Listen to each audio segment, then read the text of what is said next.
इस फिल्म की शुरुआत में हम संध्या नाम की साइकियाट्रिस्ट को देखते हैं जो एक अजीब से सुनसान स्कूल में होती है। यहाँ उसे लेरी नाम के बच्चे की बुक मिलती है जिस पर लिखा था हेल्प मी। तभी संध्या को दूसरे कमरे से एक बहुत ही डरावनी आवाज आती है। संध्या हिम्मत जुटाकर दबे पांव उस कमरे में आती है तो वो देखती है कि वो बच्चा लेरी एक पिंजरे में बंद है और उसके पास एक बहुत ही अजीब सा आदमी बैठा है। संध्या हल्की आवाज में लेरी को पिंजरे से बाहर आने को कहती है। अब लेरी जैसे ही दरवाजा खोलने लगता है तभी वो आदमी गुस्से में उठकर खड़ा हो जाता है और जोरों से चिल्लाता है। उसकी चीख इतनी खौफनाक थी कि वहां रखा कांच का गिलास टूटकर संध्या के हाथ पर लगता है और संध्या घायल हो जाती है। संध्या लेरी से कहती है कि अभी मुझे जाना होगा, हम फिर से कोशिश करेंगे। और अगले ही पल संध्या प्रेजेंट टाइम में आ जाती है। यहाँ हमें पता चलता है कि संध्या के पास कुछ खास तरह की सुपर पावर है जिनके जरिए वो लोगों के अतीत में जाकर उनका इलाज करती है। पर यहाँ पर दिक्कत ये थी कि अगर संध्या को अतीत में चोट लगती है तो वो असल में भी घायल हो जाती है। संध्या की बेटी जॉर्डन भी अपनी मॉम की कला सीख रही है। संध्या अपनी बेटी जॉर्डन से कहती है कि लेरी के बचपन के पीटी टीचर का पता लगाओ, क्योंकि ये बात साफ है कि बचपन में लेरी को वो गंजा पीटी टीचर सताया करता था और आज तक भी लेरी उस डर से उभर नहीं पाया है। तभी कोई जोर जोर से इनका दरवाजा बजाने लगता है। जॉर्डन जाकर दरवाजा खोलती है तो वो देखती है कि वहाँ पर एक छोटी बच्ची है जो बहुत ज्यादा घबराई हुई है। वो जॉर्डन से कहती है कि मुझे संध्या से मिलना है। जॉर्डन उसकी हालत देखकर उसे अपने घर के अंदर ले लेती है। वो बच्ची अपना नाम लेरी बताती है। वो जॉर्डन से कहती है कि मुझे यहाँ एगत नाम की लेडी ने भेजा है। वो बताती है कि उसकी जान खतरे में है और सिर्फ तुम्हारी मॉम ही मेरी मदद कर सकती है। जॉर्डन उसके हाथों पर जले का निशान देखकर पुलिस को कॉल करने लगती है, लेकिन वो बच्ची उसे ऐसा करने से मना कर देती है। तो जॉर्डन उसे कहती है कि हमारा एक प्रोसीजर है, तुम्हें सारी बात मुझे पहले बतानी होगी। ये सुनकर लेरी उसे बताती है कि मुझे हर रात एक काली परछाई नजर आती है। जॉर्डन उससे पूछती है कि तुम्हारे हाथों को किसने जलाया है। तो लेरी इशारा कर जॉर्डन को बताती है कि वो ठीक तुम्हारे पीछे खड़ा है। अब जॉर्डन डरते हुए मुड़कर देखती है, लेकिन उसे वहाँ पर कुछ भी दिखाई नहीं देता। तभी इस कमरे में संध्या भी आ जाती है जो देखती है कि एक खतरनाक साया लेरी को पकड़े बैठा है। ये देखकर संध्या सहम जाती है। तभी लेरी के डैड भी वहाँ पर आ जाते हैं जो जबरदस्ती अपनी बेटी को वहाँ से ले जाते हैं। पर जॉर्डन को उसके डैड पर शक हो जाता है। वो अपनी मॉम से उस लड़की की मदद करने को कहती है, लेकिन संध्या उसे साफ साफ मना कर देती है। वो जॉर्डन को समझाती है कि उसने उस बच्चे के साथ एक खतरनाक दानव को देखा है जिसे काबू करना उसके बस की बात नहीं है। इस बात को लेकर जॉर्डन उसके मॉम के बीच में बहस छिड़ जाती है तो जॉर्डन नाराज होकर अपने कमरे में आ जाती है। अब रात में जॉर्डन लेरी की पीटी टीचर का पता निकालने लगती है और सारी जानकारी अपनी मॉम को फॉरवर्ड कर देती है। अपनी बेटी को मनाने के लिए संध्या भी जॉर्डन के पास आ जाती है। वो उसे बड़े प्यार से समझाती है कि उस बच्चे की मदद वो क्यों नहीं कर सकती। दरअसल आज से कुछ साल पहले संध्या के पति की मौत हो चुकी है, क्योंकि वो भी एक ऐसी ही आत्मा को काबू करना चाहते थे। पर जॉर्डन उसे कहती है कि मॉम मुझे आपके ऊपर पूरा भरोसा है, आप उसकी मदद कर सकती हो। पर संध्या फिर भी उसे मना कर देती है। ये सुनने के बाद जॉर्डन खुद ही उस लड़की की मदद करने का फैसला करती है। अगली सुबह जॉर्डन एगत के पास आती है और लेरी के बारे में पूछताछ करने लगती है, जहाँ उसे पता चलता है कि लेरी ने हाल ही में अपनी मॉम को खोया है और उसके पिता बढ़ाई का काम करते हैं। एगत उसे बताती है कि मैंने लेरी के हाथों पे जले के निशान को देखकर ही तुम्हारी मॉम का पता दिया था। फिर जॉर्डन एगत से लेरी के घर का पता लेती है और वहाँ से सीधी लेरी के घर पर पहुँच जाती है, जहाँ उसकी मुलाकात लेरी के डैड से होती है। जॉर्डन उसे कहती है कि वो यहाँ पर लेरी से मिलने आई है और वो उसकी मदद कर सकती है, मगर लेरी के डैड लैंडर उसे साफ साफ मना कर देते हैं और कहते हैं कि मेरी बेटी बिल्कुल ठीक है, उसे किसी की मदद की जरूरत नहीं है। ये कहकर वो वहाँ से चले जाते हैं। पर जॉर्डन को पूरा यकीन था कि लेरी बहुत बड़ी मुसीबत में है, इसीलिए वो उनके घर के पिछले दरवाजे से अंदर घुस जाती है।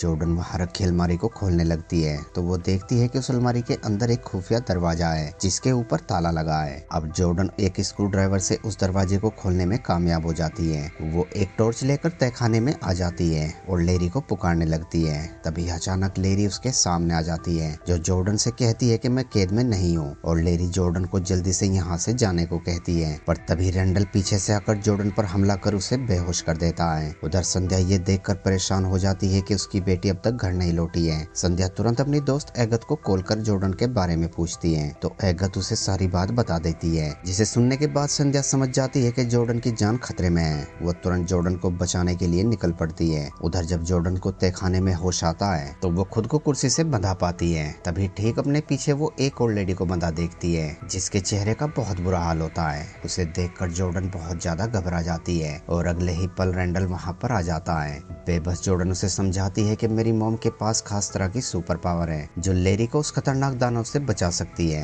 ये सुनकर रैंडल उसे कहता है कि उसने पहले भी कई बार दूसरों की मदद मांगी है, जिसका नतीजा ये निकला था कि चाइल्ड सपोर्ट वाले उसकी बेटी को उससे दूर ले गए थे। रैंडल लेरी से कहता है कि तुम्हें जॉर्डन को उस साय को खिलाना होगा वरना वो साया तुम्हें खा जाएगा। सहमी लेरी जॉर्डन के पास आती है और जॉर्डन को पकड़ लेती है और तभी अचानक जॉर्डन की चमड़ी जलने लगती है। दरअसल वो काला साया जॉर्डन की ऊर्जा को खींचने लगता है। कुछ देर के बाद वो साया अचानक कहीं गायब हो जाता है और रैंडल अपनी बेटी को लेकर ऊपर आ जाता है। अब उसका प्लान जॉर्डन को नदी में फेंकने का है ताकि जॉर्डन के साथ साथ वो भयानक साया भी खत्म हो जाए। लेकिन लेरी जानती है कि उसके डैड गलत कर रहे हैं, इसीलिए चुपके से वो अपने डैड के पास रखा कटर उठाती है और जॉर्डन के पास आ जाती है क्योंकि लेरी जानती है कि जॉर्डन यहाँ पर उसकी मदद करने आई थी। लेरी जॉर्डन को वो कटर देकर वहाँ से भाग जाती है। अब जॉर्डन जल्दी से खुद और उस अजीब सी औरत को आजाद करती है, पर अब वो जैसे ही दोनों वहाँ से भागने लगती हैं तभी अचानक उनके सामने रैंडल आ जाता है जो उन दोनों के ऊपर गन तान लेता है। तब तक यहाँ पर उसकी बेटी लेरी भी पहुँच जाती है जो अपने डैड को ऐसा करने से मना करती है, लेकिन तभी वो अजीब सी औरत रैंडल के ऊपर हमला कर देती है और इसी बीच गलती से गोली चल जाती है जो सीधी राइली को आकर लगती है और राइली की मौत हो जाती है। ठीक उसी पल जॉर्डन को तेज सर दर्द होता है और वो काला साया फिर से जॉर्डन के सामने आ जाता है। ये देखकर हमें पता चलता है कि वो साया राइली को छोड़कर जॉर्डन के पीछे लग गया है। जॉर्डन किसी तरह उससे खुद को छुड़ाकर बाहर आ जाती है। तब तक यहाँ पर संध्या और एगत भी आ जाती हैं। जॉर्डन डर के मारे अपनी मॉम से लिपट जाती है। इसी बीच रैंडल अपनी गाड़ी में बैठकर वहाँ से भाग जाता है। सिंधिया अपनी बेटी को लेकर सीधा पुलिस स्टेशन में आती है जहाँ जॉन नाम का ऑफिसर सिंधिया से पूछताछ करने लगता है। जॉन सिंधिया को बताता है कि फॉरेंसिक टीम को वहाँ पर और भी कंगाल मिले हैं और बताता है कि जॉर्डन के साथ जो लेडी थी उसे हॉस्पिटल में भेज दिया गया है। इन सब चीजों को देखकर ये साफ जाहिर हो जाता है कि रैंडल ये सब काफी दिनों से कर रहा था। ऑफिसर जॉन संध्या को यकीन दिलाता है कि वो रैंडल को जल्द ही पकड़ लेंगे। वहीं दूसरी तरफ जांच अधिकारी जॉर्डन से रैंडल के बारे में पूछ रहे होते हैं। तभी अचानक वो साया दोबारा से जॉर्डन को दिखाई देता है जिसकी वजह से जॉर्डन घबराकर उठ जाती है। जॉर्डन को इसे देखकर वो अधिकारी मान लेते हैं कि जॉर्डन दिमागी रूप से कमजोर है। अब घर पहुंचने के बाद सिंधिया जॉर्डन पर बहुत गुस्सा होती है, पर उसे इस बात का भी अभ्यास होता है कि उसकी बेटी की जान खतरे में है। इसीलिए सिंधिया उस दानव का सामना करने का फैसला करती है। वो अपनी दोस्त एगत को अपने पास बैठाती है और उसे कहती है कि अगर तुम्हें मेरे शरीर के अंदर कुछ भी बदलाव दिखाई दे तुम तुरंत मुझे जगा देना। इसके बाद सिंधिया जॉर्डन के सर पर हाथ रखती है और अपना स्पेशल मंत्र पढ़ती है और अगले ही पल वो जॉर्डन के अतीत में पहुंच जाती है जहां हम सिंधिया को उसके पुराने घर के पास देखते हैं। ये वही जगह थी जहां से जॉर्डन का डर शुरू हुआ था। सिंधिया घबराते हुए अपने घर के अंदर एंटर होती है। यहाँ उसे अपने परिवार की पुरानी फोटो नजर आती है, लेकिन सिंधिया उन सबको नजरअंदाज करते हुए सीढ़ियों पर आ जाती है और तभी वो दानव वहाँ पर प्रकट होता है जो सिंधिया को पकड़ लेता है। अब वो जैसे ही सिंधिया को पकड़ता है तो प्रेजेंट टाइम में भी सिंधिया की चमड़ी जलने लगती है। ये देखकर एगत बहुत ज्यादा घबरा जाती है। वो तुरंत सिंधिया को जोरदार थप्पड़ लगाकर उसे जगा देती है, जिसकी वजह से सिंधिया वापस अपनी दुनिया में आ जाती है। सिंधिया एगत को जॉर्डन के पास छोड़कर और जानकारी लेने के लिए एक हॉस्पिटल में आती है। इस हॉस्पिटल में उसका पुराना पेशेंट लेरी काम करता है। सिंधिया लेरी से लायरा के बारे में पूछताछ करने लगती है तो लेरी रिसर्च करने के बाद सिंधिया को बताता है कि उस औरत का नाम समांथा था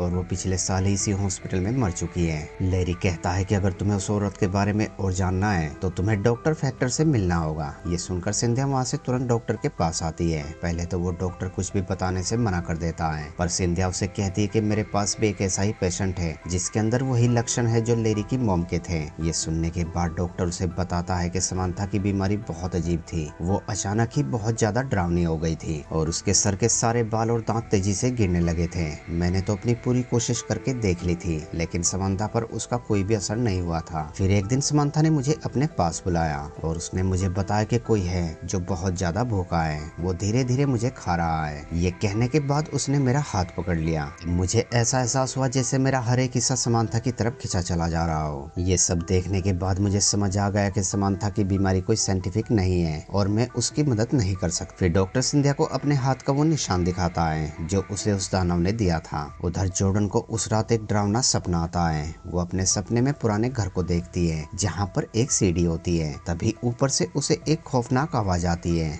जो उसे कहती है कि मुझे खिलाओ, पर जॉर्डन सपने में उसे खिलाने से मना कर देती है और अगले ही पल बहुत सारी बेलें जॉर्डन को आकर जकड़ लेती हैं। तभी अचानक जॉर्डन डरकर उठ जाती है तो उसे ऐसा एहसास होता है कि जैसे उनके घर में कोई है। जॉर्डन हिम्मत जुटा उठाकर नीचे आती है और अगले ही पल वहाँ पर रेंडल आ जाता है जो जॉर्डन को उठाकर ले जाता है। सिंधिया जब घर पर लौटती है तो वो देखती है कि एगत फर्श पर बेहोश पड़ी है। सिंधिया अपनी दोस्त को होश में लाती है। एगत सिंधिया को होश में आने के बाद सारी बात बता देती है। वो कहती है कि जॉर्डन को रेंडल उठाकर ले गया है। सीन यहीं पर कट होकर रेंडल पर शिफ्ट होता है जो जॉर्डन को एक सुनसान जंगल में ले आता है। वो जॉर्डन को एक ताबूत के अंदर बंद कर जमीन में दफन करने का प्लान बना चुका होता है। हालांकि जॉर्डन उसे समझाने की कोशिश करती है कि वो बस उसकी बेटी की मदद करना चाहती थी, पर रेंडल उसे कहता है कि वो दानव अब तुम्हारे अंदर है। अगर मैं तुम्हें जिंदा दफन कर देता हूँ तो वो दानव भी तुम्हारे साथ दफन हो जाएगा और फिर वो दानव कभी भी किसी को तंग नहीं करेगा। ये कहकर रेंडल जॉर्डन को दफन कर देता है। उधर संध्या मदद के लिए ऑफिसर जॉन के पास आती है, पर यहाँ हैरान कर देने वाली बात यह होती है कि रेंडल खुद ही अपने आप को पुलिस के हवाले कर देता है। संध्या रेंडल का गला पकड़कर अपनी बेटी के बारे में पूछती है, लेकिन रेंडल एक शब्द नहीं बोलता। अब संध्या जॉन से रिक्वेस्ट करती है कि वो अकेले में रेंडल से बात करना चाहती है, पर जॉन उसे कहता है कि ये प्रोटोकॉल के खिलाफ है। तो संध्या उसे गुस्से में कहती है कि ये मेरी बेटी की जिंदगी का सवाल है और तुम ये अच्छी तरह से जानते हो कि एक मैं ही हूँ जो उससे सच उगलवा सकती हूँ। ये सुनकर जॉन उसकी बात मान लेता है, जिसके बाद संध्या रेंडल के पास आती है और रेंडल के सर पर हाथ रख रेंडल के अतीत में पहुंच जाती है,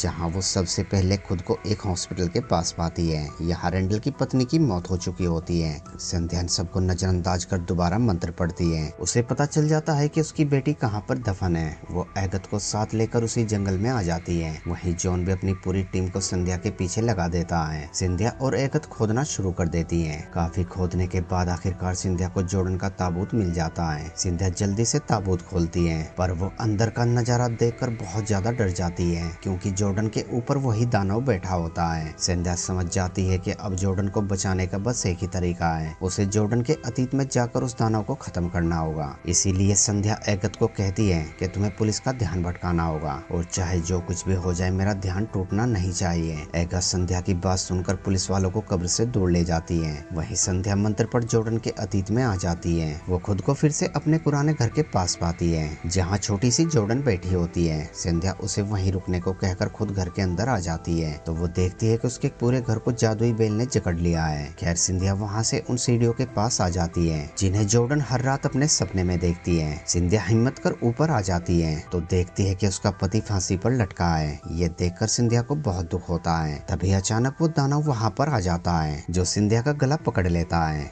लेकिन इस बार संध्या पूरी तैयारी के साथ आई होती है। वो अपना हाथ दानव के माथे पर रखकर उसी के अतीत में पहुंच जाती है, जिसके बाद वो खुद को एक अलग ही दुनिया में पाती है। अब संध्या हाथ में लैंटर्न लेकर आगे बढ़ती है। वहीं जॉर्डन भी अपनी मॉम की मदद करने के लिए उसी मंत्र को पढ़ती है और वो भी अतीत में पहुंच जाती है। जॉर्डन भी अपनी मॉम की तरह ही अपने पुराने घर के अंदर आती है। इधर संध्या किसी तरह उस दानव के घर तक पहुंच जाती है। अब संध्या हाथ में भाला लिए उस दानव से लड़ने के लिए पूरी तरह से तैयार होती है, लेकिन तभी प्रेजेंट टाइम में जॉन संध्या को आवाज लगा देता है, जिसकी वजह से संध्या का ध्यान भटक जाता है और संध्या कमजोर पड़ जाती है। वो दानव इसी बात का फायदा उठाता है। वो अपनी खतरनाक बेलों से संध्या को जकड़कर अपने काबू में कर लेता है। उधर जॉर्डन देखती है कि उसकी मॉम की जान खतरे में है, इसीलिए वो भी दानव के माथे पर हाथ रखकर उसी दुनिया में आ जाती है। जॉर्डन आते ही उस दानव के ऊपर जोरदार हमला करती है और अपनी मॉम को उस दानव से छुड़ा लेती है, जिसके बाद ये दोनों माँ बेटी मिलकर उस दानव को बहुत बुरी मौत देती हैं। इसके बाद वो दोनों असल दुनिया में आ जाती हैं। फिर हम 6 महीने बाद का सीन देखते हैं, जहाँ संध्या फिर से अपने पुराने घर के सामने खड़ी होती है। संध्या इस बार छोटी जॉर्डन को अपने साथ घर के अंदर ले जाती है। इसके बाद वो दोनों दोबारा सीढ़ियों से होते हुए ऊपर आती हैं, जहाँ जॉर्डन अपने हाथों से अपने पिता के गले की रस्सी को खोलती है और इस तरह से जॉर्डन का डर हमेशा के लिए खत्म हो जाता है और अगले ही पर जॉर्डन अपनी दुनिया में लौट आती है। संध्या समझ जाती है कि उसकी बेटी अब बिल्कुल ठीक हो गई है। ये देखकर संध्या अपनी बेटी को प्यार से गले से लगाती है और इसी सीन के साथ इस मूवी का एंड हो जाता है। दोस्तों वीडियो अच्छी लगी हो तो वीडियो को लाइक और चैनल को सब्सक्राइब जरूर करना।